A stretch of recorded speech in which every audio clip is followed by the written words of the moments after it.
The first time I realized I didn't belong in my own family anymore was at my younger sister's engagement dinner, when my father stood up, raised his glass, and thanked everyone except me. He thanked the guests for coming.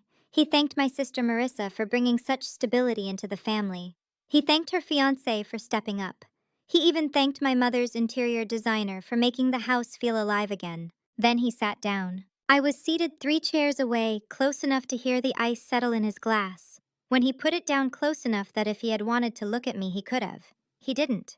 No one noticed right away. Conversations picked back up. Silverware clinked. Someone laughed too loudly at something unfunny. The smell of rosemary chicken hung in the air, warm and heavy. I remember thinking how strange it was that a room could feel so full and still make you feel erased. My name is Claire Holloway. I was 32 that night.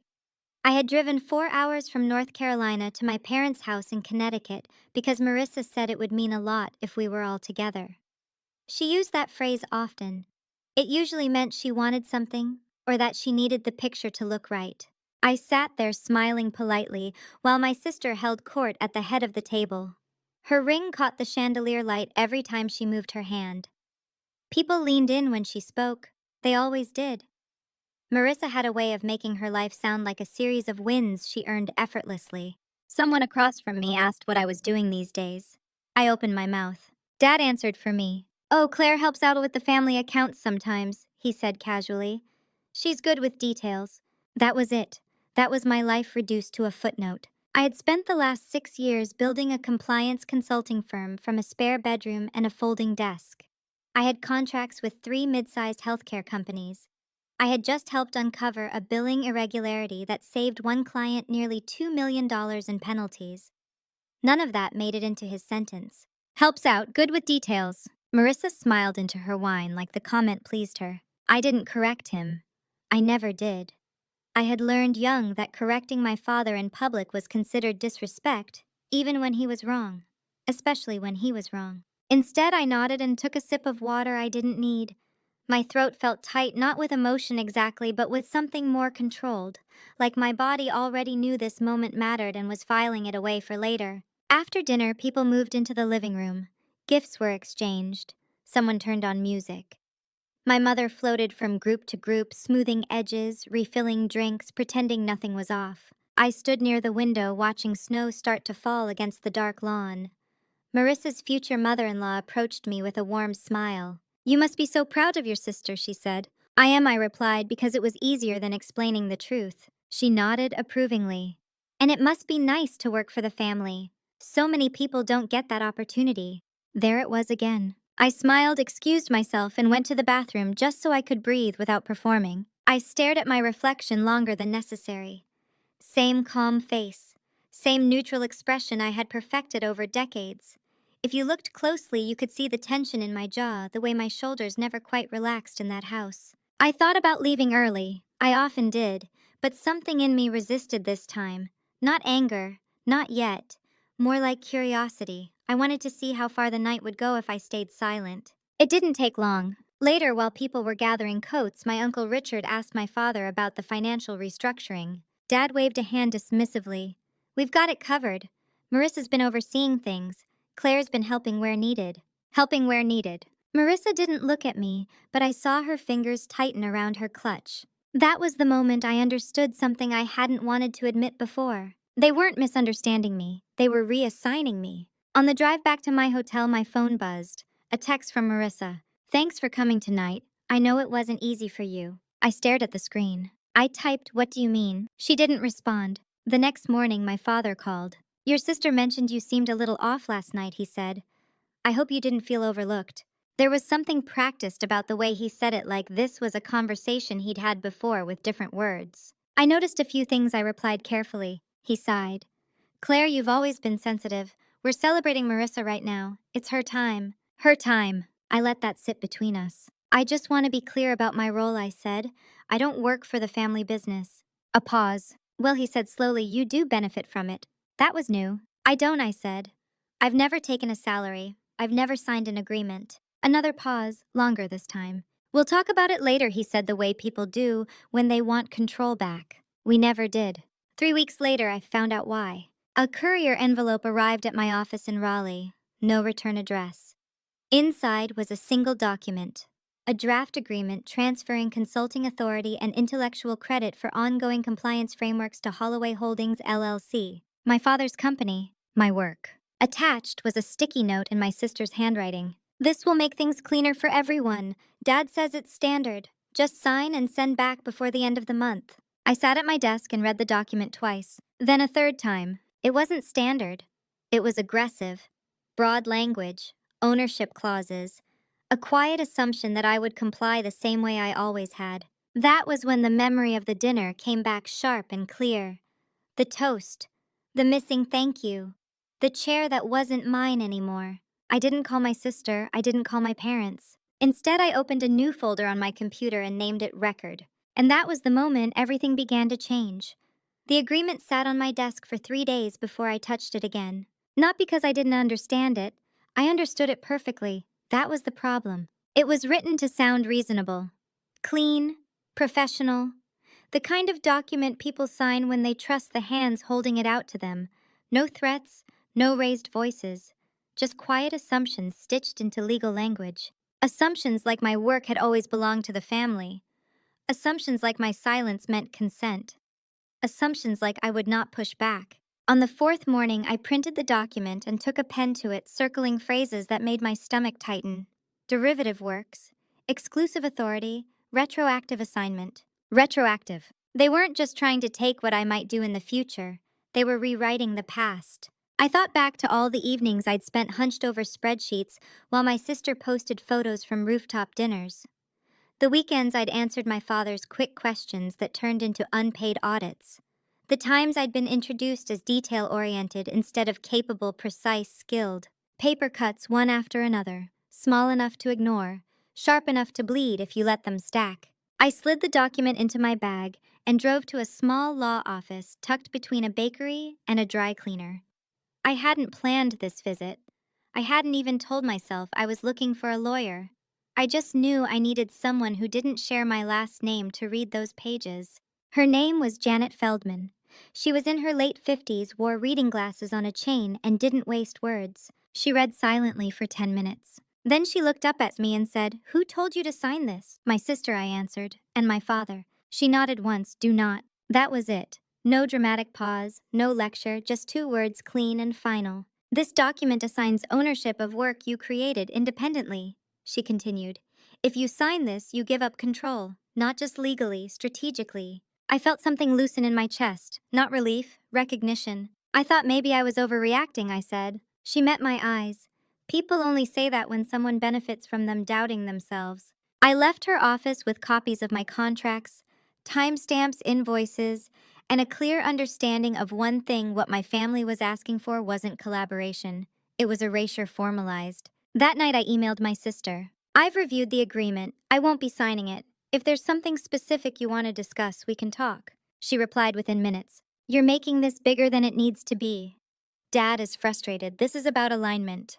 Alignment. Another soft word with sharp edges. The next call came from my mother. "Sweetheart," she said gently, "your sister is under a lot of pressure.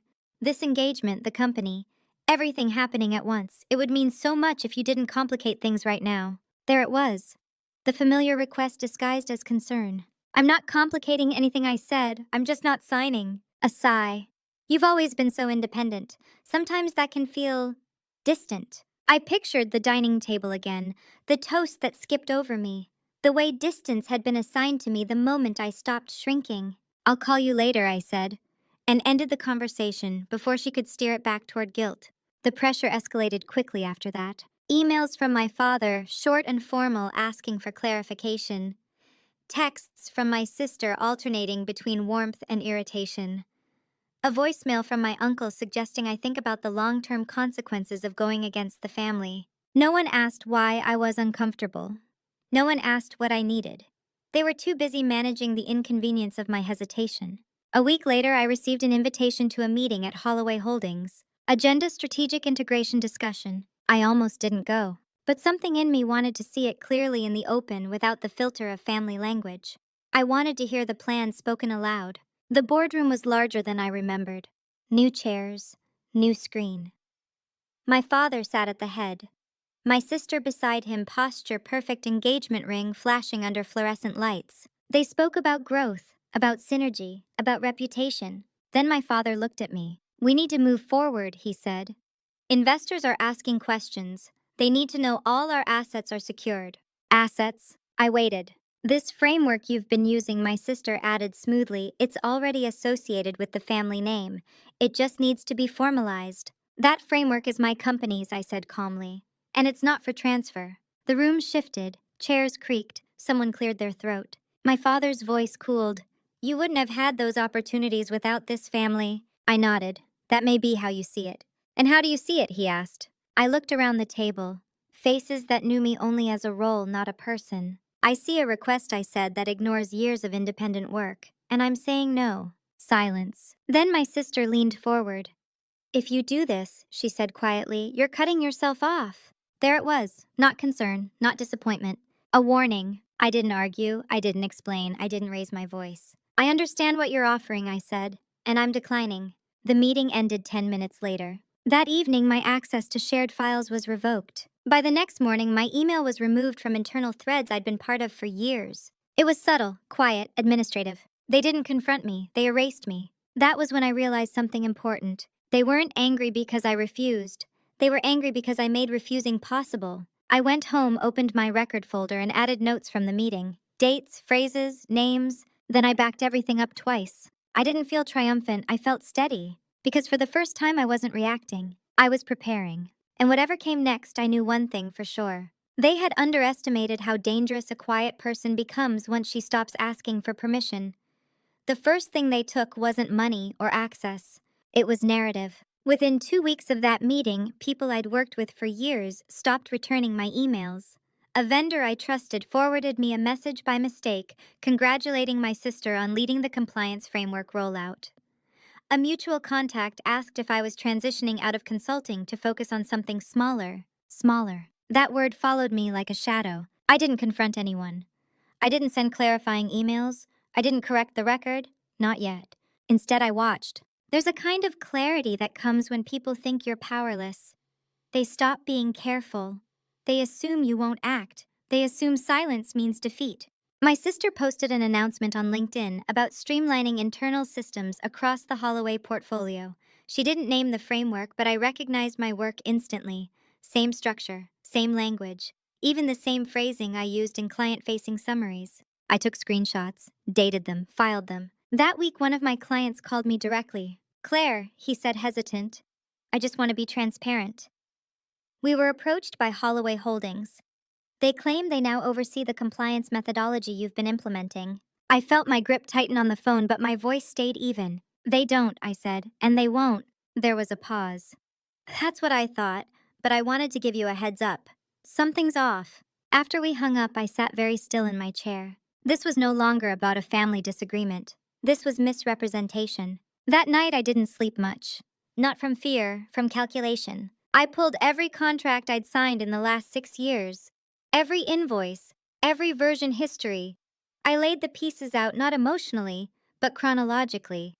Patterns emerged quickly when I stopped asking myself how I felt and started asking what was true. What was true was this. My sister had been positioning herself as the face of my work for months, quietly, incrementally assuming I would continue to stay behind the curtain.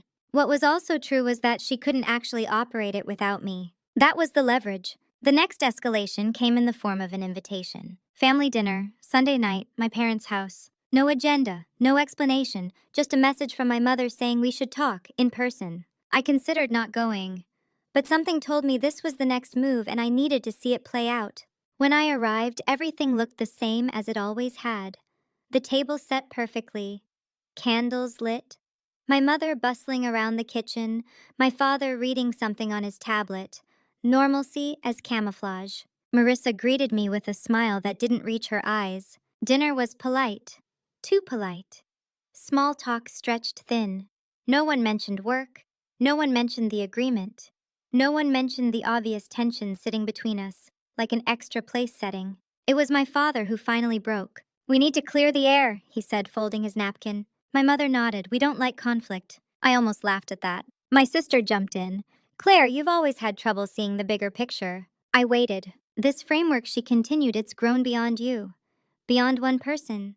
It needs to be centralized. There it was again, the reframing. I'm not stopping you from building, I said. I'm stopping you from claiming what isn't yours. My father's jaw tightened. You're being rigid. No, I replied, I'm being precise. He leaned back. If you continue down this path, you'll damage relationships that can't be repaired. The threat was dressed as concern. It always was. My mother reached for my hand. Sweetheart, do you really want to be right at the cost of family? I looked at her, then really looked. She wasn't asking me to compromise. She was asking me to disappear quietly so everyone else could stay comfortable. I don't want to be right, I said. I want to be respected. Silence fell. My sister exhaled sharply. You're overestimating your position. That was the moment something shifted inside me. Not anger, something colder, clearer. I don't think you understand my position at all, I said.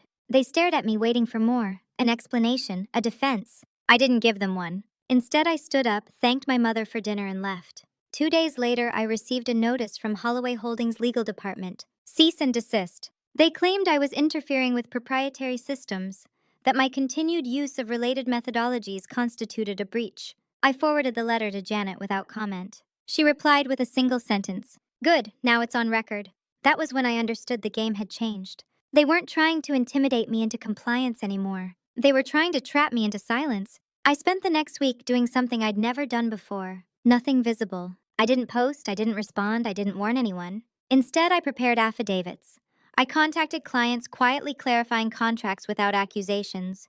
I authorized Janet to respond formally, line by line, dismantling their claims with documentation. The response went out on a Friday afternoon. By Monday morning, the cease and desist had been withdrawn. No apology, no explanation, just silence. That silence told me everything. They had overplayed their hand. Late that night, my sister called. Her voice was tight, controlled. You didn't have to involve lawyers. I let the quiet stretch. You're forcing our hand, she added. No, I said, you forced it months ago. She lowered her voice. If this goes public, it won't end well for anyone. I thought about that. I'm not the one pretending, I replied. She hung up without saying goodbye. I sat there in the dark, phone in my hand, feeling something settle into place. This wasn't about revenge, not yet. This was about inevitability. They had built their story on the assumption that I would always choose peace over truth. They were about to learn what happens when someone stops making that choice. And I knew with a certainty that surprised me that the next move wouldn't be theirs. It would be mine. The call came from a number I didn't recognize on a Wednesday afternoon, right as I was finishing a client review. I almost let it go to voicemail. I usually did when things felt quiet. Quiet had become suspicious, but something made me answer. Claire Holloway, a woman asked. Yes, my name is Dana Whitaker. I'm a senior editor at Meridian Business Review. I'm calling regarding a compliance framework that's been circulating in several acquisition briefings. Your name appears on the original filings. I didn't respond right away. Editors don't call unless they already know most of the answer. Yes, I said carefully, that framework is mine. There was a pause, then a measured exhale on the other end. That's what our research suggests. But it's currently being attributed elsewhere. Elsewhere. She didn't say my sister's name. She didn't need to. We're running a year-end feature on ownership disputes in family-run enterprises, Dana continued. Cases where control, credit, and narrative diverge. Your situation came up through a source. I leaned back in my chair and looked out the window at the quiet street below my office. Cars moved normally. People carried coffee. The world unaware kept its rhythm. What are you asking? I said. I'm asking if you're willing to speak on the record, she replied, with documentation. I felt my pulse steady instead of spike. I'd need to review parameters, I said, and timing. Of course, she replied. We don't publish without consent or verification. But I'll be honest with you, Claire. Once something like this enters our pipeline, it tends to surface, with or without cooperation. There it was, the truth delivered professionally. Send me what you have, I said. After we hung up, I didn't move for a long time. This wasn't the confrontation my family had warned me about. There were no raised voices, no accusations, no emotional leverage, just a quiet external force interested in facts. That evening I called Janet. She listened without interrupting, then asked one question. Do you want to be visible? It was a good question. Not moral, not strategic, honest. I want the truth to exist independently of me, I said. I'm tired of carrying it alone. Then we proceed carefully, she replied. Visibility changes leverage. Over the next 2 weeks, I worked like someone assembling a clean room. I sent Dana only what was verifiable. filings, contracts, emails, time-stamped drafts. I stripped out commentary.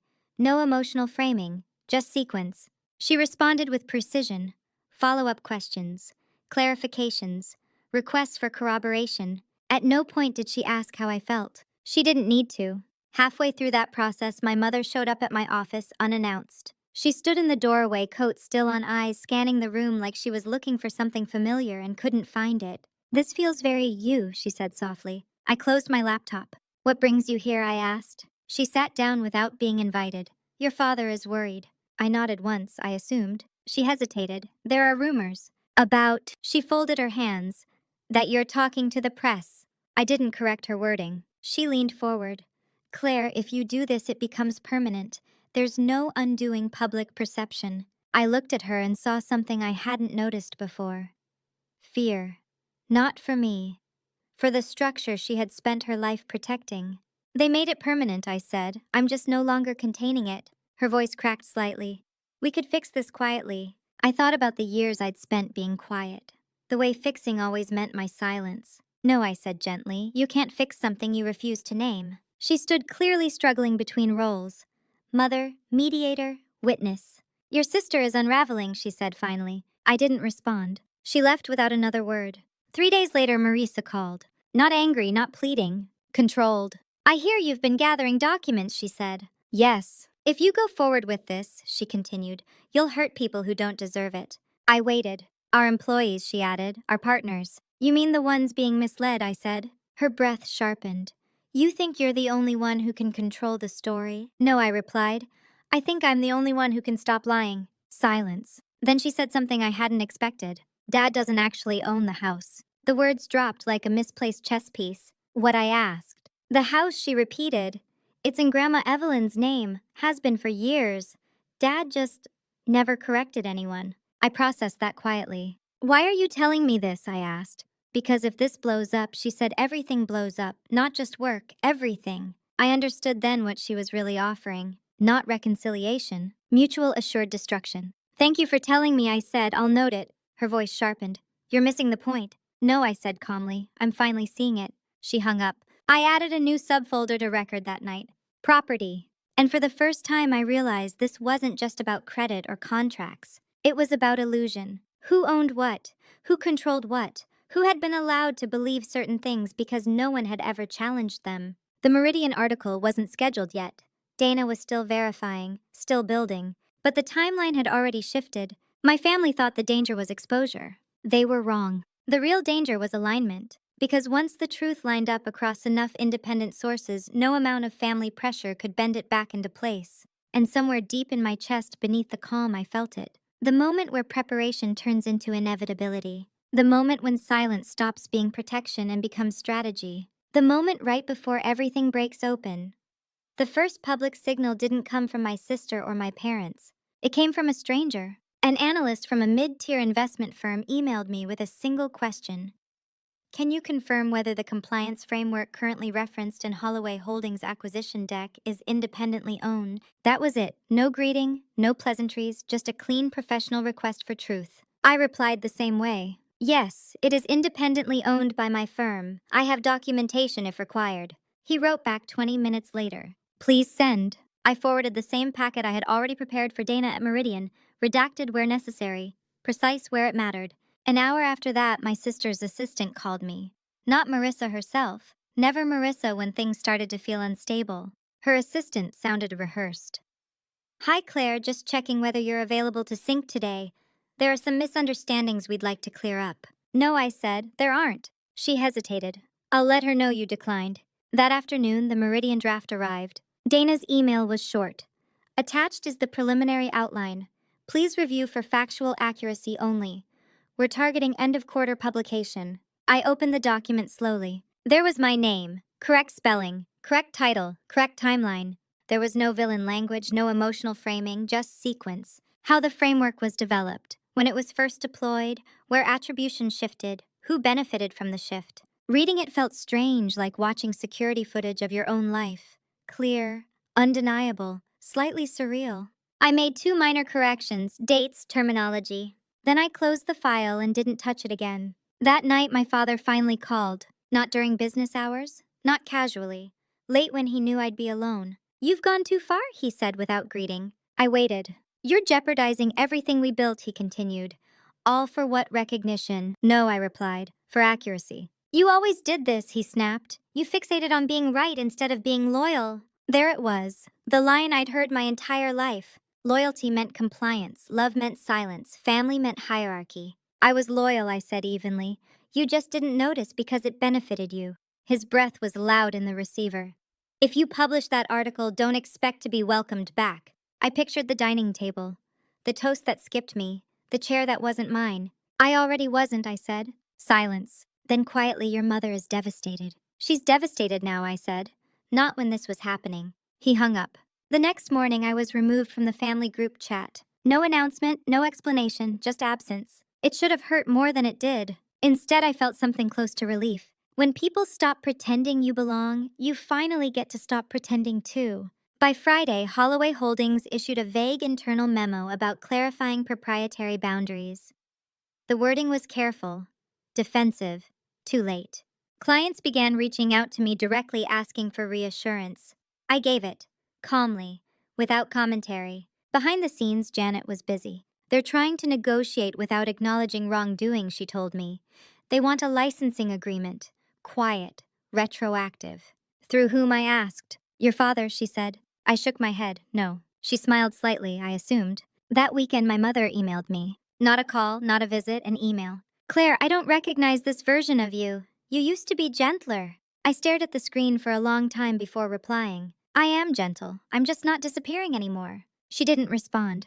2 days later, Dana confirmed the publication date, December 30th, 11:58 p.m. Year end, quiet hours, maximum visibility by morning. I forwarded the message to Janet. She replied with one word: "Perfect." The final move before publication came from Marissa. She showed up at my office without warning. No assistant, no smile. She looked tired.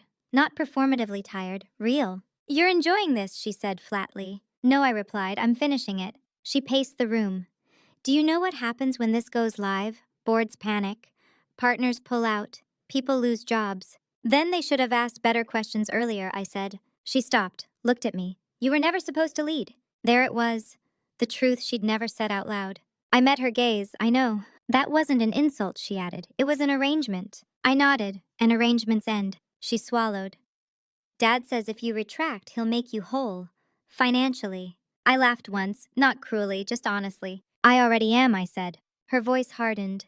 "If you go through with this, you're not my sister anymore." I held the door open. "We stopped being sisters when you started using my name without my consent," I said. She left without another word. On December 30th, I went home early. I turned off my phone, I made tea, I sat in the quiet. At 11:58 p.m., the article went live. I didn't refresh. I didn't watch metrics. I didn't wait for reactions. I went to bed. When I woke up, my phone was full. Missed calls, emails, messages from people I hadn't heard from in years. And one text from an unknown number. "You told the truth, thank you." I lay there staring at the ceiling, feeling the weight finally lift. They would call it revenge. They would call it betrayal. They would call it unnecessary. But I knew what it was. It was the moment I chose reality over role. And nothing they said after that would ever change it. I woke up to the sound of my phone vibrating itself across the nightstand. Not ringing, buzzing, over and over like it had lost patience with me. For a moment, I didn't move. I lay there staring at the ceiling, letting my body register the quiet reality of the room. No voices, no tension, no one waiting for me to explain myself. Then I reached for the phone. 63 notifications. Emails from journalists. Missed calls from unknown numbers. Messages from former colleagues. 2 voicemails from my mother. 1 from my father. I didn't listen to any of them yet. Instead, I opened the Meridian article. It was already everywhere. Reposted, quoted, screen grabbed, analyzed by people who had never met me but somehow understood exactly what had happened. The headline was clean, not sensational. Independent consultant challenges family firm over ownership claims. No names in the title, no drama words, just facts. That was what unsettled them most. The truth didn't shout, it didn't accuse, it simply existed. By 9 a.m., Janet called. "Board reaction is fast," she said. 2 partners have requested clarification. 1 acquisition has been paused. I closed my eyes briefly. Any legal response? Not yet. They're scrambling. Your father's team didn't expect third-party confirmation so quickly. I pictured him pacing, phone pressed to his ear, demanding answers that no longer bent toward him. What do you need from me? I asked. Nothing, she replied. That's the advantage now. At 10:17, my sister held a press call. I didn't join, I didn't need to. Someone sent me the transcript an hour later. Marissa spoke carefully. Too carefully. She used words like collaboration, misunderstanding, evolving roles. She avoided the word ownership entirely. A reporter asked directly whether the framework was mine. Her answer was longer than necessary. That told me everything. At noon, my father's voicemail finally registered. His voice was hoarse, strained. You've humiliated us, he said. You've taken something private and turned it into a spectacle. This isn't how family behaves. I deleted it. At 12:04, my mother left another message. Please call me, she said softly. I don't recognize what's happening. I don't recognize you. That one I didn't delete. I sat with it. Not because it was persuasive, because it was revealing. She didn't say she didn't recognize my pain. She didn't say she didn't recognize the situation. She said she didn't recognize me, the version of me that no longer absorbed damage quietly. By mid-afternoon, the fallout spread outward. A client forwarded me an internal Holloway memo asking staff not to comment publicly. A former employee messaged me privately thanking me for saying what no one else could. An industry newsletter flagged the case as a cautionary tale in family-run governance. I watched it all with a strange detachment. Not numb, not thrilled, just clear. That evening, my sister finally texted. You wanted visibility, you got it. Are you satisfied now? I stared at the words for a long time before replying. This was never about satisfaction. She didn't respond. At sunset, I drove out of the city without destination, just movement. The sky was low and gray. Traffic was light. The radio played softly, but I wasn't listening. I thought about childhood, about how often I'd been praised for being low maintenance, how silence had been framed as maturity, how compliance had been rewarded with proximity. I thought about how quickly that proximity disappeared the moment I stopped performing it. When I returned home, there was an envelope slipped under my door. No stamp, no return address. Inside was a photocopy of a property deed. The house. Grandma Evelyn's name at the top, dated years earlier. A message scrawled in my mother's handwriting at the bottom. I didn't know how to tell you, I should have. I folded the paper carefully and placed it in the property folder. Then I did something unexpected. I slept. No dreams, no adrenaline, just rest. The next morning, Janet called early. They're preparing a formal response, she said. Your sister may step down temporarily. I felt a pause inside me, not relief, not triumph. Finality. Okay, I said. And Claire, she added, there's something else. Another outlet wants to follow up. A longer piece. Personal angle. No, I said immediately. She smiled into the phone. I could hear it. I thought so. After we hung up, I made coffee and stood by the window watching people walk past, carrying bags, checking phones, living ordinary lives. The truth had detonated somewhere behind me. But here in my kitchen, it was quiet. That was when I understood the real shift hadn't happened with the article. It happened the moment I stopped waiting for them to understand. The moment I accepted that clarity doesn't always bring comfort, but it does bring peace. And peace, I was learning, was worth far more than belonging to a family that only loved you when you stayed small. Outside, the day moved on. Inside, so did I. And somewhere between those two movements, I felt it settle. This wasn't the end of the story, but it was the end of their control over it. Power doesn't disappear quietly. It resists, it scrambles, it reaches for anything that still looks like leverage. 3 days after the article ran, I learned what my family's version of resistance looked like. It arrived as a lawsuit. Not the dramatic kind. No accusations of theft, no direct challenge to the facts in print. That would have required evidence they didn't have. Instead, they filed a civil claim alleging breach of fiduciary duty. The argument was thin but intentional. They claimed that because I had advised Holloway Holdings informally over the years, I owed them loyalty beyond contract, that my refusal to assign ownership constituted harm to the company. It was the legal equivalent of saying you belong to us because we treated you like you did. Janet called me the moment the filing hit. This isn't strong, she said, but it's noisy. I leaned against the counter, coffee cooling in my hand. What's the goal? To slow you down, drain energy, signal to others that this is messy. I nodded. Then we don't rush. That frustrated them more than any counterattack could have. We responded with precision. Motions to dismiss. Exhibits. Timelines that showed I had never held an executive role, never accepted fiduciary authority, never signed anything beyond narrow consulting scopes. Every claim they made required my silence to work. I wasn't silent anymore. 2 days later, my sister resigned. Not publicly, internally. The announcement came buried in a routine update to partners. Temporary leave pending review. No apology. No admission.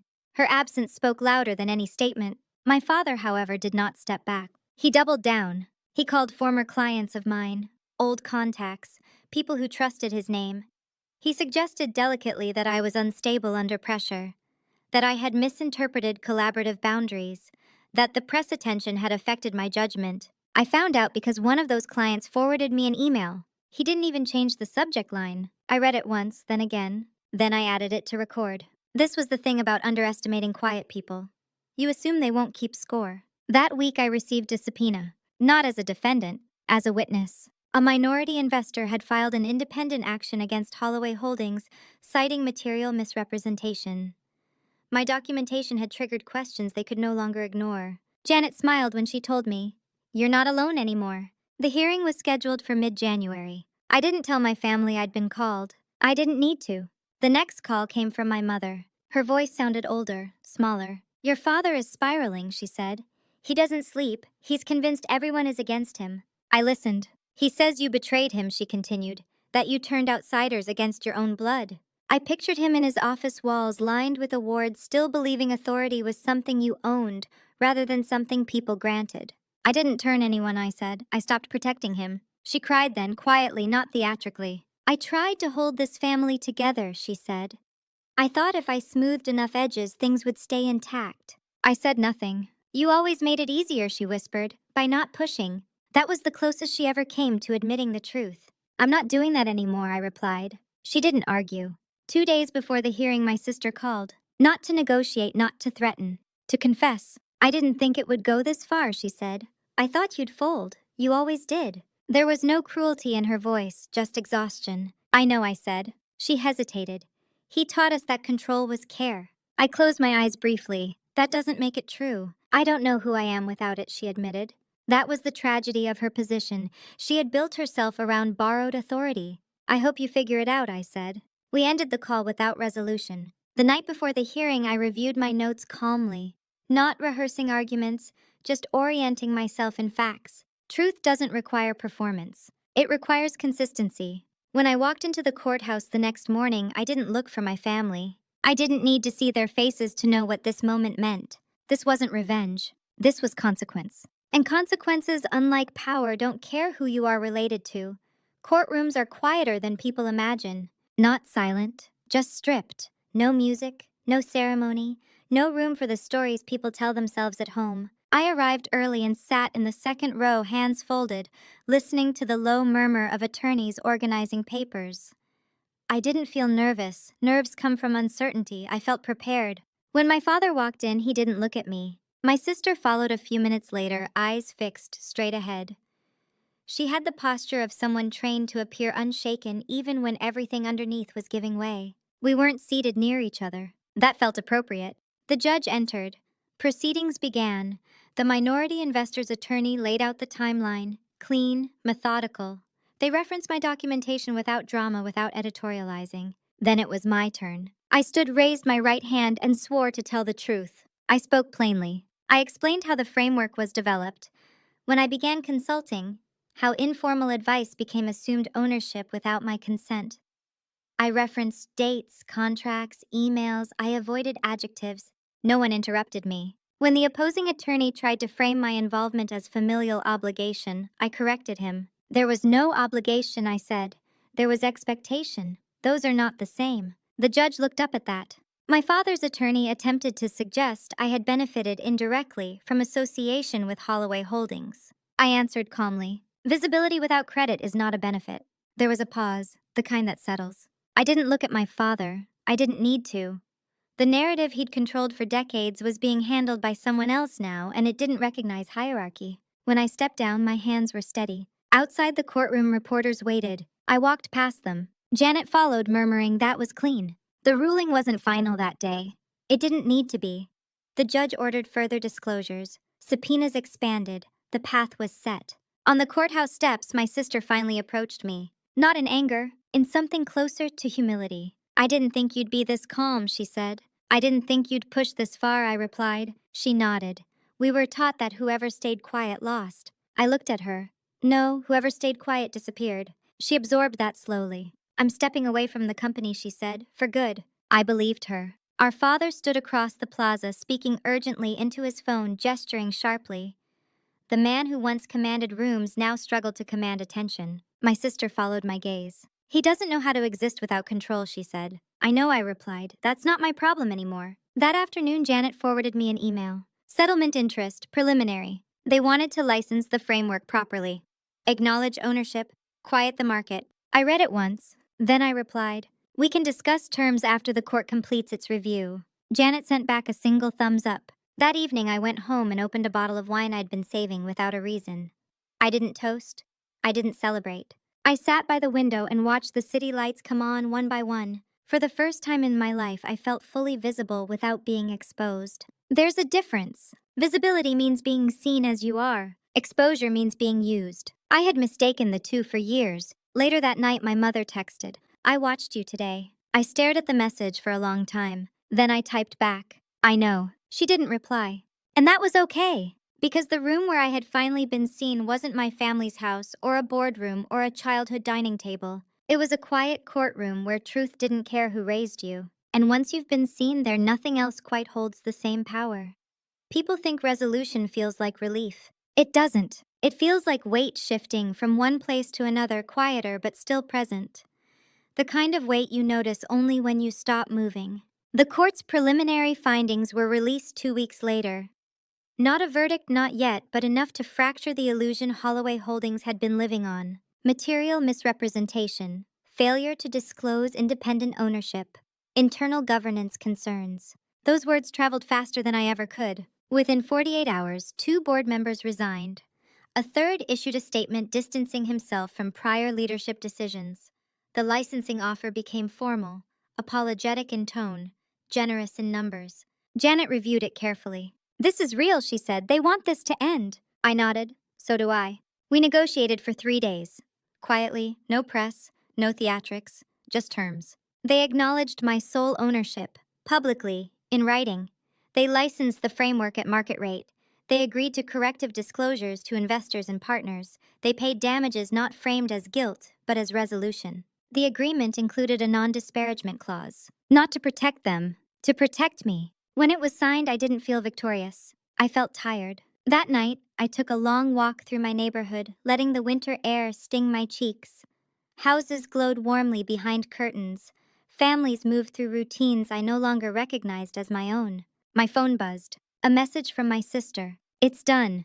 I've resigned officially. I'm sorry it took losing everything for me to understand what I did. I stopped walking. For a moment, I let myself feel it, not forgiveness, not anger. Grief. For the version of us that might have existed if control hadn't been mistaken for love. I typed back, I hope you find something that's actually yours. She didn't respond. A week later, my father requested mediation. Not legal, personal. Janet advised against it. I considered it anyway. We met in a neutral office, no lawyers, no assistants, just 2 chairs across a table. He looked older, not dramatically, just less solid, as if the world had stopped rearranging itself around him. You embarrassed me, he said. I waited. You could have handled this privately. I leaned back slightly. I tried. He scoffed. You could have let it go. I met his eyes. You could have told the truth. He stared at the table. You always wanted more than your place. That sentence had shaped my entire childhood.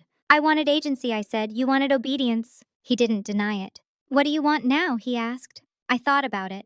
I want distance, I said, and clarity. His jaw tightened. So you're done with us. I stood. No, I said calmly. I'm done being managed. He didn't follow me out. When I left the building, I felt something close behind me finally drop away.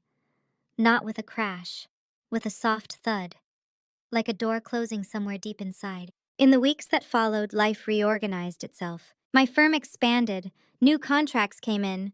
People spoke to me directly now without filtering through someone else's authority. I hired 2 analysts. I moved offices. I put my name on the door without hesitation. The Meridian article faded into background noise. Another story replaced it. Another scandal, another cycle. Truth has a short half-life in the public eye, but it lasts forever where it counts. One afternoon, my mother came by. She stood in the doorway, hands clasped, unsure. "You look well," she said. I replied. She nodded, eyes scanning the room. "You built this." "Yes," she swallowed. "I should have protected you." I didn't rush to reassure her. "I needed you too," I said. We sat in silence for a while. "I don't know how to fix this," she whispered. "You don't," I answered gently. "You just stop asking me to shrink." She left shortly after. I didn't cry. I didn't need to. That night I sat alone with a glass of wine, thinking about the cost of winning. You lose the fantasy that people will change if you explain yourself perfectly. You lose the hope that silence will someday be rewarded. But you gain something quieter, stronger. You gain yourself. And that I was learning was worth every chair I never got invited to sit in again. Spring came without asking if I was ready for it. The light changed first. Softer in the mornings, longer in the evenings.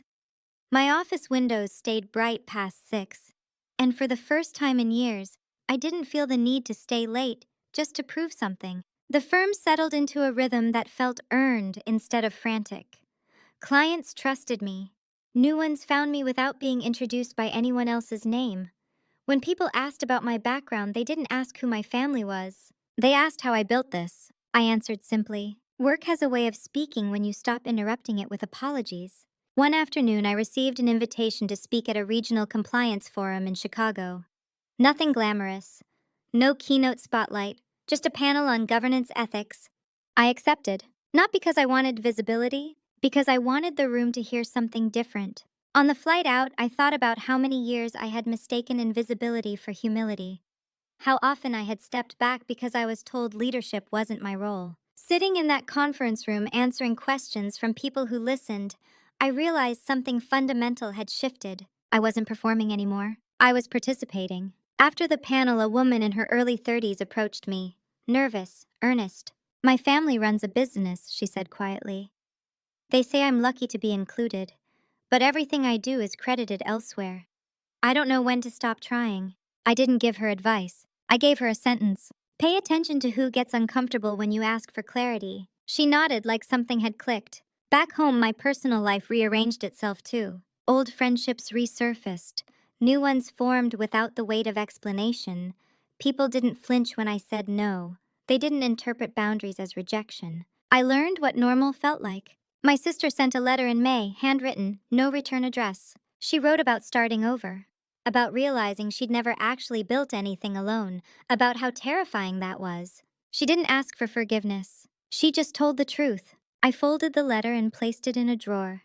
Not with record, somewhere else. Not evidence, history. My father didn't reach out again. That was his choice. And for once, I didn't feel responsible for managing it. The quiet that followed wasn't empty. It was spacious. In June, I bought a small house just outside the city. Not impressive, not grand. Mine.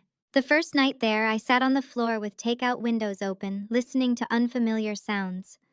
Crickets, distant traffic, a train horn far away. No expectations lived in those walls. That mattered more than square footage ever could. One evening, as I unpacked the last box, I found an old family photo. I almost threw it away. Instead, I studied it.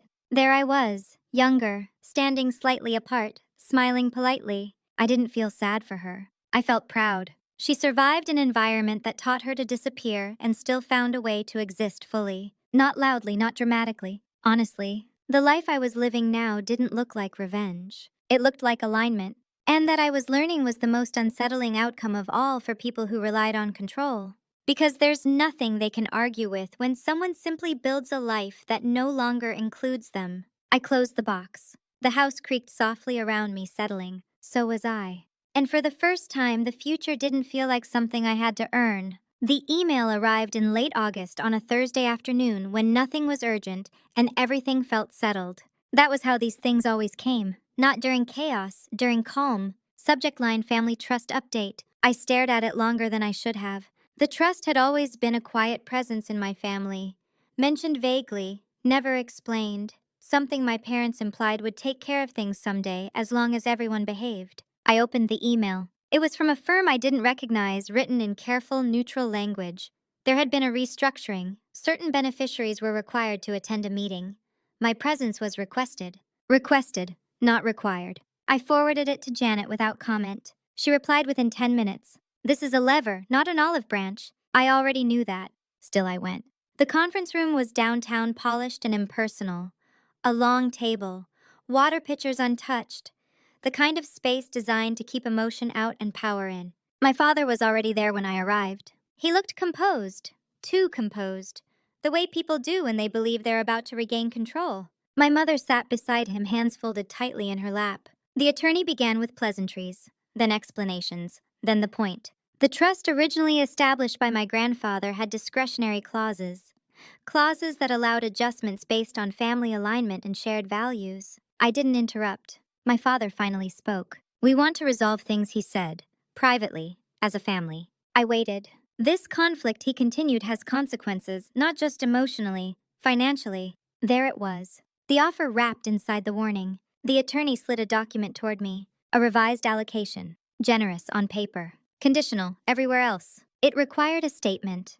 Not public. Internal. A clarification that misunderstandings had occurred and that no intentional misrepresentation had taken place. It required my cooperation. My silence. Again, I looked at the document carefully. Then I pushed it back across the table. "I'm not signing anything that alters the truth," I said. My father's jaw tightened. "You're choosing pride over security." "No," I replied. "I'm choosing autonomy over leverage." My mother's voice broke. "Claire, please. This doesn't have to be so final." I turned to her. It became final when my worth was treated as negotiable. The attorney cleared his throat. "If you decline, your position in the trust may be reevaluated." I nodded. "Then reevaluate it?" My father leaned forward. "You think you don't need us now, but life changes. People need safety nets." I met his eyes. "I built my own," I said. Silence filled the room. The kind that doesn't ask to be filled. The attorney closed the folder slowly. "We'll note your decision," he said. I stood, thanked him for his time, and walked out. In the elevator down, my hands shook slightly. Not from doubt, from release, because that was the last card they had. And they had played it. 2 weeks later, I received confirmation. I had been removed from the trust. No drama, no explanation, just a formal notice. I read it once. Then I deleted it. That evening, I sat on my porch watching the sun dip behind the trees. The air smelled like late summer. Someone down the street was grilling. A dog barked once, then settled. I felt nothing missing. No panic, no regret. Just space. I thought about how often love had been framed to me as something conditional. How security had been used as a tether. How inheritance had been held like proof of belonging. And how light everything felt once it was gone. Later that night, I received a message from my mother. "I hope someday you understand why we tried so hard to hold on." I typed back slowly. "I understand, I just don't agree." She didn't reply. And for the first time, that didn't feel like loss. It felt like honesty. Because when people try one last time to pull you back with money, approval, or fear, and you still walk away, something settles permanently. You stop wondering who you could have been for them. And you start living fully as who you already are. The end was close now. Not because everything was finished, but because nothing else had power over me anymore. The year ended without ceremony. No countdowns, no champagne towers, no speeches about fresh starts. Just a normal December evening, cool, and still the kind that doesn't ask you to perform joy for anyone else. I spent it at home. The house was quiet, except for the low hum of the heater and the occasional creak of wood settling as the temperature dropped. I made dinner for one, something simple, and ate it slowly at the kitchen table. Outside, a few neighbors were already setting off early fireworks. Distant pops of color reflected faintly in the windows.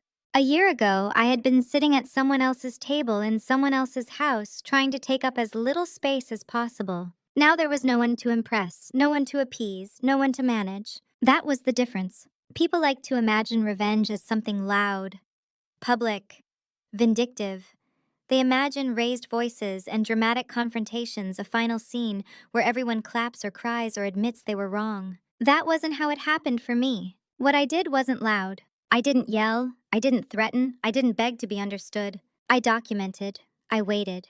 I told the truth when it mattered, and stayed silent when silence served me better. The power shift didn't come from humiliating anyone. It came from removing myself from a system that only worked when I stayed small. In January, my firm signed its largest contract yet. Not because of the article, not because of the lawsuit, because someone had followed my work for years and finally felt confident reaching out directly. They said something during our first meeting that stayed with me. You don't oversell, they said. You don't posture. You just explain what's real. I realized then that my upbringing hadn't only taught me how to disappear, it had also taught me how to see clearly. When you grow up managing other people's emotions, you become very good at reading the room. When you stop using that skill to survive, you can use it to build something honest. In February, I received a message from a woman I didn't know. She said she had watched her parents favor her brother her entire life. She said my story made her realize she wasn't imagining things. That clarity alone had changed how she moved through her days. I didn't reply right away. I read the message twice. Then I wrote back simply, "You're not wrong, and you're not alone." That was enough. My family faded into the background, not all at once, but naturally. Like a sound you stop noticing when you leave the room it's coming from. My sister sent one final update in early spring. She had taken a job outside the family's orbit. Entry level, no special title. She said it felt strange and necessary. She didn't ask for anything. I wished her well and meant it. My mother and I spoke occasionally, carefully, without rewriting history. We talked about the weather, books, neutral things. There were long pauses sometimes. We let them exist. My father never reached out again. I stopped wondering if he would. Because here's the thing no one tells you when you finally choose yourself. You don't feel triumphant. You don't feel vindicated. You feel calm. A deep, settled calm that doesn't need witnesses. The revenge wasn't taking something from them. It was taking myself back. It was refusing to play a role that required me to disappear. It was choosing truth over harmony. It was understanding that love without respect is just control wearing a softer name. If you're listening to this and something in your chest feels tight, pay attention to that. If you've been excluded quietly, minimized, politely managed for your own good, understand this, it wasn't accidental. And you don't have to explode to reclaim yourself. Sometimes the most devastating move is the simplest one. You stop explaining. You stop apologizing. You stop participating in your own erasure. You document, you decide, you walk away. And one day, usually when the noise has died down, you realize you're breathing easier than you ever did inside the life you were trying so hard to keep. That's not cruelty. That's dignity. The clock ticked toward midnight. Outside, fireworks bloomed and faded. I poured a glass of water, raised it slightly to no one in particular, and let the moment pass. I didn't make a wish. I had already chosen. And if this story resonated with you, if you've ever been told you were too much or not enough by the people who should have protected you, you already know what comes next. Choose yourself, hold the line, and don't mistake silence for weakness ever again. If you want to hear more stories like this, stories about boundaries, karma, and what happens when the tables finally turn, you know what to do. Like, comment, subscribe. The quiet after everything is where real life begins.